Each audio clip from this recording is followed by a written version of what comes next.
नाही, आदरणीय अजितदादांनी जर यामध्ये मध्यस्थी केली असेल तर निश्चितच यात पर्याय निघणार आहे.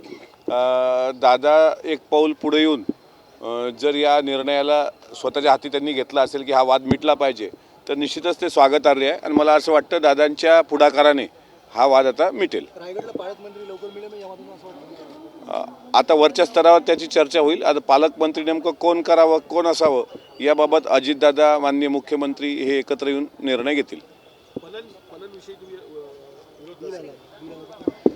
काल विधानसभा विधेयक क्रमांक 93 महाराष्ट्र कृषी उत्पन्न पणन विकास व विनियमन अधिनियम 1963 हे सुधारणा बिल रात्री सभागृहाचं कामकाज उशिरापर्यंत चालू असताना हे बिल आलं होतं आणि या बिलावर आम्ही हरकत घेतली. मी स्वतः महायुतीतला आमदार असलो तरी मी आणि शेतकरी नेते म्हणून ज्यांची ओळख आहे ते विधान परिषदेचे सदस्य सदाभाऊ खोत, आम्ही दोघांनी या बिलावर आक्षेप घेतला. आजही त्यावर स्पेशल चर्चा होणार आहे. माझी एक गोष्ट यात लक्षात आणून द्यायची आहे की सकाळपर्यंत हे जे बिल होतं या बिलामध्ये ज्यावेळेस हे बिल सभागृहात आम्हाला दिलं गेलं त्यामध्ये राष्ट्रीय महत्त्वाच्या बाजार समित्यांमध्ये पुढील सदस्य असतील. बाजार समितीचे अध्यक्ष जे असतील ते पणन मंत्री असतील.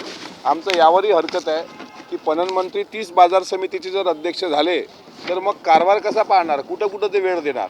आणि उपाध्यक्ष असतील तर पणन राज्यमंत्री असतील. आणि सुरुवातीच्या मध्ये एक महिला शेतकरी म्हणून प्रतिनिधी असेल, अनुसूचित जाती, अनुसूचित जमाती आणि इतर मागासवर्गीय भटक्या जमातीमधला एक व्यक्ती, असं सुरुवातीला आम्हाला हे दिलं गेलं. आम्हालाही आनंद झाला की स्त्री प्रतिनिधी जर कृषी उत्पन्न बाजार समितीवर जात असेल, कारण स्त्रियांनी सुद्धा शेती केलेली आहे, करतात, आणखी कुटुंबाला हातभार लावतात. शेतीचा शोधच स्त्रियांनी लावला, पण नंतर सुधारित उत्तरामध्ये ते वगळल्या गेलेलं आहे. म्हणजे महिला प्रतिनिधी सुधारित उत्तरामध्ये वगळल्या गेली. यावर सुद्धा आम्ही हरकत घेतलेली आहे, आक्षेप घेतलेला आहे. आम्ही जरी महायुतीमधले असलो पण कृषी उत्पन्न बाजार समिती ह्या खुला व्यापाराच्या जागा असायला पाहिजे. अमेरिकेचा आपण गवगवा करतो, ब्राझीलचा आपण गवगवा करतो, चायनाचा आपण गवगवा करतो, ऑस्ट्रेलियाचा आपण गवगवा करतो, पण तिथल्या बाजारपेठा खुल्या आहेत. इथं कृषी उत्पन्न बाजार समितीच्या माध्यमातून प्रायव्हेट व्यापारी लूट करतात आणि गोंडस नाव दिलेलं आहे महाराष्ट्र बाजार समिती. आणि सगळे क्लास 1 अधिकारी आहेत, एसीत बसणारे. एसीच्या गप्पा मारणाऱ्या लोकांना शेतकऱ्याचं दुःख कळलं असतं तर ग्रेडर नावाची जी काही एक मधातली जमात अलीकडे ती प्रवृत्ती जन्माला आलेली आहे, शेतकऱ्याचं शोषण करणारी, ही जन्माला आली नसती. त्यामुळे या विधेयकाला आम्ही विरोध केला आणि त्या विधेयकाला मागं घ्यायला आम्ही भाग पाडू अशी आमची पुढची भूमिका आहे. अमेडिया कंपनी जो जमीन गैरव्यवहार प्रकरण झालं पुण्यातलं, त्यामध्ये अमेडिया कंपनीकडनं जो कागदोपत्री व्यवहार झाला हा वेळीच जर का अधिकाऱ्यांनी तपासला असता, पाहिला असता आणि वेळीच कारवाई केली असती तर हा घोटाळा झाला नसता, असं अजितदादा थोड्याच वेळापूर्वी माध्यमांशी ऑफ रेकॉर्ड संवाद साधताना म्हटलेले आहे. नाही, अजितदादांचा कारभार हा पारदर्शक असतो, पारदर्शक कारभार केला पाहिजे हे दादांचं सुरुवातपासून सांगणं आहे. अगदी एखाद्या सरकारी निधीचा म्हणजे एखाद्या ठिकाणी व्हिजिट देताना सुद्धा एखादा नट जरी वेगळ्या कंपनीचा असला तरी बारकाईनं पाहणारे दादा अमेडिया कंपनीच्या इतक्या मोठ्या प्रकरणानंतर साहजिक आहे त्यांची प्रतिक्रिया ती येणं. आणि ते जर ऑफ द रेकॉर्ड तसं बोलले असतील तर यावरून एक स्पष्ट होते की अमेडिया कंपनीच्या बाबतीत जे काही आता सगळीकडे चर्चा सुरू आहे त्यावर अजितदादांनी केलेलं ते भाष्य आहे. चौकशी समितीच्या अंती जो कोणी चौकशीत दोषी असेल त्यावर सुद्धा कारवाई होईल असं सुद्धा दादांनी मागं सूतोवाच केलं होतं. त्यामुळे दादांच्या निर्णय क्षमतेला आणि दादाच्या पारदर्शक कारभाराला कोणी चॅलेंज करू शकत नाही. शेवटी ते अजितदादा आहेत, राज्याचे उपमुख्यमंत्री आहेत आणि त्यामुळं त्यांनी दिलखुलास तुमच्यासोबत बातचीत केली असेल तर त्यातून अनेक गोष्टी तुम्ही पत्रकारांच्या सुद्धा लक्षात आल्या असतील. मेटकर साहेब, पुन्हा एकदा एक प्रश्न आहे. नागपुरातील संघाच्या बौद्धिकाला अजित पवारांच्या राष्ट्रवादीची अनुपस्थिती राहणार आहे का? त्या सगळेच हा प्रश्न तुम्ही दादांना विचारलाय का? दादा नव्हते तेव्हा, आता तुम्ही आहात तर आम्ही तुम्हाला विचारतोय. तर तुम्ही संघ कार्यालयाचं निमंत्रण नसल्यासंदर्भात काही गोष्टी समोर आल्या आहेत का? हे बघा, हिवाळी अधिवेशनामध्ये आता हा प्रश्न तुम्ही जो विचारला मागच्या वर्षी मला विचारला होता आणि त्या प्रश्नाचं उत्तर मी सुरुवातपासून हेच देतो आहे की राष्ट्रवादी काँग्रेस पक्षाला यावेळेस मला निमंत्रण नाही. म्हणजे राष्ट्रवादी काँग्रेस पक्षाला असेल की नाही वर मला माहीत नाही, पण आमच्या पक्षाची विचारधारा ही शिवशाहू फुले आंबेडकरवादी विचारधारा आहे. मी स्वतः मला जर विचारत असाल तर माझं डोकं हे रायगडमध्ये आहे आणि माझं मन मेंदू मस्तक हे महाडला आहे, दीक्षाभूमीला आहे. त्याच्यामुळे बौद्धिकात माझा जाण्याचा प्रश्न येत नाही. आणि राहिला प्रश्न संघाच्या बौद्धिकाचा, तर संघांनी कधी ती विचारधारा आमच्यावर लादण्याचा प्रयत्न केला नाही. आम्हाला आमचा विचार स्वतंत्र करण्याची मुभा भारतीय राज्यघटनेने दिलेली आहे.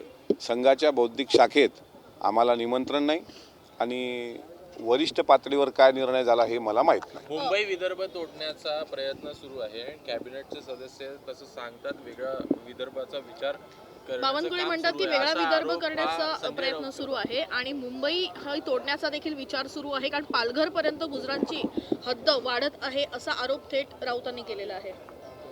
वेगळ्या विदर्भाच्या बाबतीत अनेक मतमतांतर आहेत. वेगळे विदर्भ झाला पाहिजे नाही झाला पाहिजे हा विषयच या अधिवेशनाचा नसायला पाहिजे वास्तविक, कारण 8 दिवसाचं अधिवेशन होतं. आणि जर तशी शंका असेल, कारण शिवसेनेची भूमिका ही संयुक्त महाराष्ट्राची भूमिका आहे, अनेक लोकांची संयुक्त महाराष्ट्राची भूमिका कायम ठेवायचा महाराष्ट्र, त्याचे तुकडे पडू नये. आणि विदर्भाच्या बाबतीत एकतर आता ते धोरण कधी येणार, ते ठरणार कधी, विदर्भ वेगळा झाला तर त्याचे फायदे काय असतील, शेतकऱ्याच्या जीवनात काय आमूलाग्र बदल होतील याबाबत कुठंही स्पष्टता नाही. पालघर जव्हारचं तर एक काल प्रकरण मी स्वतः एका चॅनलवर बघितलं की अक्षरशः तिथे आदिवासी समाजातल्या अल्पवयीन मुलींचा तिथं सौदा करण्याचा जो गंभीर प्रकार काल निदर्शनास आणला आहे तो पण हे करण्यासारखा आहे की ही लोक कुठून येत आहेत, तिथे गुजरातमधून येत आहेत का, पालघर जव्हार हा जो भाग असेल किंवा तिकडचा आदिवासी बहुल भाग असेल, हे तोडण्याचे प्रकार कृपा करून होऊ नये. महाराष्ट्र हा एक संघ होता, तो एक संघ आहे आणि एक संघ राहिला पाहिजे अशी बहुतांश लोकांची प्रतिक्रिया आहे किंवा भावना आहे. त्यामुळे वेगळ्या विदर्भाच्या बाबतीत आता चर्चा करणं मला असं वाटते हे फक्त काहीतरी ऊर वडवण्याचा प्रकार आहे. आगामी पालिका निवडणुका या आता तोंडावरती आहेत. भाजप शिवसेनेचं युतीचं समीकरण जुळलेलं आहे, मात्र यामध्ये राष्ट्रवादी कुठेशी पाहायला मिळत नाहीये. भाजपने भूमिका घेतली आहे, मुंबई महानगरपालिकेत नवाब मलिक नेतृत्व करणार असेल तर आम्हाला ते मान्य नाही, आम्ही युतीबाबत नाही आहात. आता तीच भूमिका ही शिवसेनेकडनं उदय सामंत यांनी देखील बोलून दाखवलेली आहे की ते भाजपच्या एकूणच त्या गोष्टी संदर्भात ते समर्थन आहे त्यांचं.